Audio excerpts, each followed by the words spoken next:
السلام علیکم ورحمۃ اللہ وبرکاتہ۔ اعوذ باللہ من الشیطان الرجیم، بسم اللہ الرحمن الرحیم۔ قل من رب السماوات والارض قل اللہ قل افاتخذتم من دونه اولیاء قل افاتخذتم من دونه اولیاء لا يملكون لانفسهم نفعا ولا ضرا قل هل يستوي الاعمى والبصير ام هل تستوي الظلمات والنور ام جعلوا لله شركاء خلقوا كخلقه فتشابه الخلق عليهم قل الله خالق كل شيء وهو الواحد القهار۔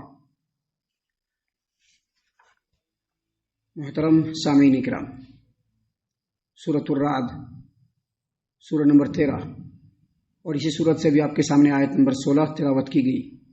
سامعین کرام، اللہ تبارک و تعالیٰ نے اپنے پیارے رسول صلی اللہ علیہ وسلم کو مخاطب کرتے ہوئے فرمایا کہ آپ مشرکین سے پوچھئے، مشرکین مکہ سے پوچھئے، مشرکین عرب سے پوچھئے، مشرکین سے پوچھئے۔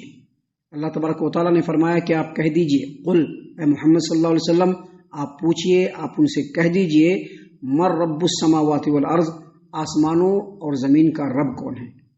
محترم سامعین کرام، یہاں پر سب سے پہلے ایک بات سمجھ لیجئے کہ مشرکین مکہ کا یہ عقیدہ تھا، اور افسوس کہ یہ عقیدہ صرف مشرکین مکہ کا نہیں بلکہ آج کل کے بہت سارے مسلمانوں کا بھی یہ عقیدہ ہے۔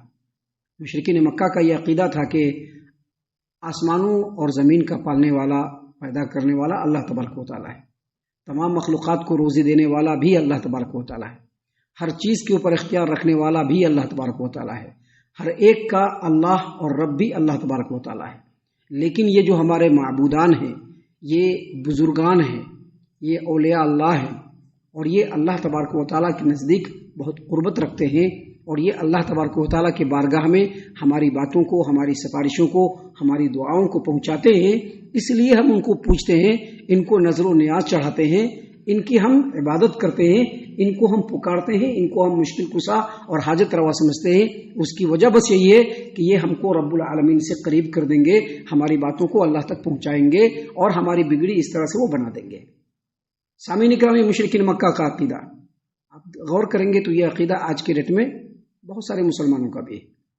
اللہ کو اللہ مانتے ہیں، رب مانتے ہیں، لیکن بہت سارے باباؤں کو بھی اللہ تبارک و تعالیٰ کا بڑا مقرب سمجھتے ہیں، اور یہ سمجھتے ہیں کہ ان کے قبروں پر جا کر ہم اگر چڑھاوا چڑھائیں گے، چادریں چڑھائیں گے، پھول مالا چڑھائیں گے، ان کے سامنے جھکیں گے، اور اگر ان کو پکاریں گے تو وہ ہماری پکار کو اللہ تک پہنچائیں گے اور ہماری بگڑی بن جائے گی۔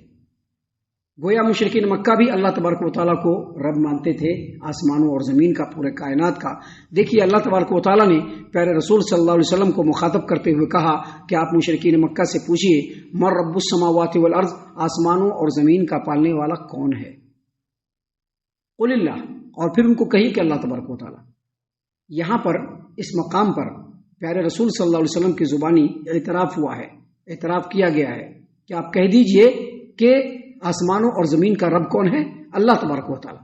لیکن قرآن کریم کے دوسرے مقامات پہ اللہ تبارک و تعالیٰ نے اس بات کو وضاحت کے ساتھ بیان فرمایا ہے کہ مشرکین مکہ بھی اپنے زبان سے یہ اعتراف کرتے تھے کہ آسمانوں اور زمین کا رب اللہ تبارک و تعالیٰ ہے، پورے کائنات کے اوپر اختیار اگر کسی کا ہے تو وہ اللہ تعالیٰ کا، تمام مخلوقات کو اگر روزی دیتا ہے تو وہ اللہ تبارک و تعالیٰ، جب کوئی بچانے والا نہیں ہوتا تو بچانے والا کون ہوتا ہے؟ اللہ تبارک و تعالیٰ۔ یہ مشرکین مکہ بھی اعتراف کیا کرتے تھے، لیکن یہاں پر محمد عربی صلی اللہ علیہ وسلم کی زبانی اعتراف ہوا۔ محترم سامعین کرام، اللہ تبارک و تعالیٰ نے کہا کہ جب وہ لوگ مانتے ہیں کہ آسمانوں اور زمین کا رب اللہ تبارک و تعالیٰ ہے تو قل، آپ ان سے کہیے، پھر کہیے، افاتخذتم من دونه اولیاء لا يملكون لانفسهم نفعا ولا ضرا، پھر ان سے کہیے کہ کیا تم ایسے معبودوں کو اپنا کارساز بنا لیا ہے جو اپنے بارے میں بھی نفع اور نقصان کا اختیار نہیں رکھتے۔ یاد رکھیے، اس پورے کائنات میں اللہ تبارک و تعالیٰ کے علاوہ کوئی ایسا نہیں ہے جو اپنے نفع اور نقصان کا بھی اختیار رکھتا ہو، حتیٰ کہ محمد عربی صلی اللہ علیہ وسلم بھی نہیں۔ ابھی بہت سارے لوگ کہتے ہیں کہ ہمارے بابا ہر چیز کا اختیار رکھتے ہیں، ہمارے پیر صاحب ہر چیز کا اختیار رکھتے ہیں، ہمارے مرشد جو چاہے کر دیں گے۔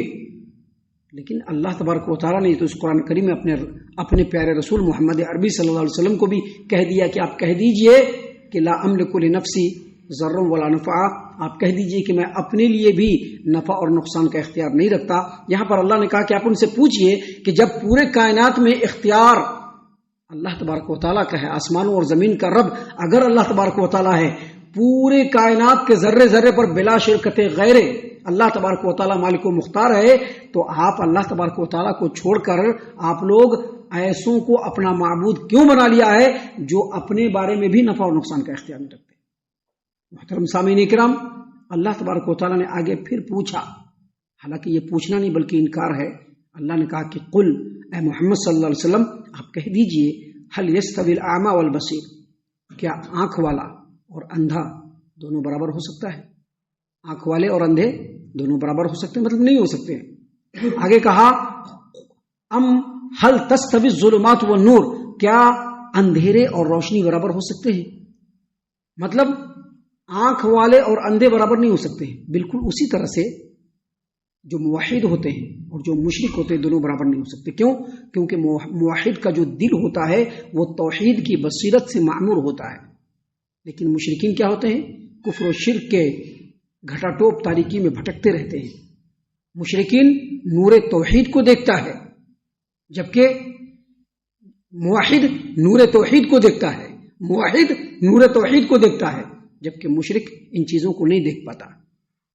جو موحد ہوتا ہے وہ اللہ تبارک و تعالیٰ کی توحید سے ہمیشہ اپنے دل کو معمور کیے رہتا ہے، جبکہ مشرک جو ہوتا ہے وہ ہمیشہ کفر و شرک کے گھٹا ٹوپ تاریکی میں بھٹکتا رہتا ہے۔ اس لیے اللہ تبارک و تعالیٰ نے یہاں پر فرمایا کہ آپ پوچھیے، آپ ان سے کہیے کہ کیا آنکھ والے اور اندھے برابر ہو سکتے ہیں؟ کیا اندھیرے اور روشنی برابر ہو سکتے ہیں؟ نہیں ہو سکتے ہیں۔ بالکل اسی طرح سے جو توحید پرست ہے، جو ایک اللہ تبارک و تعالیٰ کا پجاری ہے، جو ایک اللہ تبارک و تعالیٰ کے سامنے جھکنے والا ہے، اللہ تبارک و تعالیٰ کے عبادت میں، اس کے نام میں، اس کے صفات میں کسی کو شریک نہیں ٹھہرانے والا ہے، وہ کبھی بھی مشرک کے برابر میں نہیں آ سکتا۔ مشرک ہمیشہ نیچے ہے اور موحد ہمیشہ توحید کی روشنی میں بالکل سفر کرتا رہتا ہے اپنی زندگی کا، یہاں تک کہ وہ موت سے ہمکنار ہوتا ہے، آخرت کے تمام مرحلوں سے پار کرتے ہوئے وہ جنت میں چلا جاتا ہے۔ محترم سامعین کرام، آگے اللہ تبارک و تعالیٰ نے مزید فرمایا، اللہ تبارک و تعالیٰ نے فرمایا کہ ام جعلوا للہ شرکاء خلقوا کخلقہ فتشابہ الخلق علیہ۔ آپ ان سے پوچھئے کہ کیا جنہیں ان لوگوں نے اللہ کا شریک بنا رکھا ہے، انہوں نے بھی اللہ کی مخلوق کی طرح سے کوئی مخلوق پیدا کیا ہے؟ جواب کیا آئے گا کہ نہیں، پیدا نہیں کیا ہے۔ تو اللہ نے فوراً کہہ دیا، قل آپ کہہ دیجئے اللہ خالق کل شیء، جتنے بھی جھوٹے معبودان ہیں، چاہے وہ مٹی اور پتھر کے بتوں کی شکل میں ہو، چاہے قبروں میں لیٹے ہوئے یا نہیں لیٹے ہوئے جو مزار ہوتے ہیں باباؤں کی شکل میں ہو، یا دنیا میں کوئی بھی چیز جس کی عبادت کی جاتی ہے، جس کو معبود سمجھا جاتا ہے، اللہ کے علاوہ کوئی بھی مخلوق پیدا کرنے والا نہیں۔ اللہ خالق کل شیء، اللہ تبارک و تعالیٰ ہر چیز کو پیدا کرنے والا ہے، وہو الواحد القہار، اور وہی واحد ہے اور وہی قہار ہے۔ محترم سامعین کرام، یہ باتیں ہیں جو اللہ تبارک و تعالیٰ نے اس آیت کریمہ میں بیان فرمائی ہے۔ ہم اللہ سے دعا کرتے ہیں اللہ تبارک و تعالیٰ ہم تمام کو ان تمام باتوں کے اوپر خوب غور و فکر اور تدبر کرنے کے ساتھ ساتھ اللہ تبارک و تعالیٰ ہم تمام کو سچے اور پکے توحید کے رستے پر گامزن فرمائے، آمین۔ اللہ تعالی ہم تمام کو صحیح معنوں میں پکا سچا مومن مسلمان بنائے، اللہ اور اس کے رسول صلی اللہ علیہ وسلم کی اطاعت و فرما برداری کرنے والا بنائے، صحابہ کرام رضی اللہ عنہم کے طریقے پر چلنے والا بنائے، جنت الفردوس میں جگہ عطا فرمائے۔ اے اللہ ہم تمام کو جہنم سے پناہ دے، اے رب العالمین ہم تمام کو جہنم سے پناہ دے، اے مالک الملک ہم تمام کو جہنم سے پناہ دے، آمین یا رب العالمین۔ وما علینا الا البلاغ المبین۔ الذي نزل الفرقان على عبده ليكون للعالمين نذيرا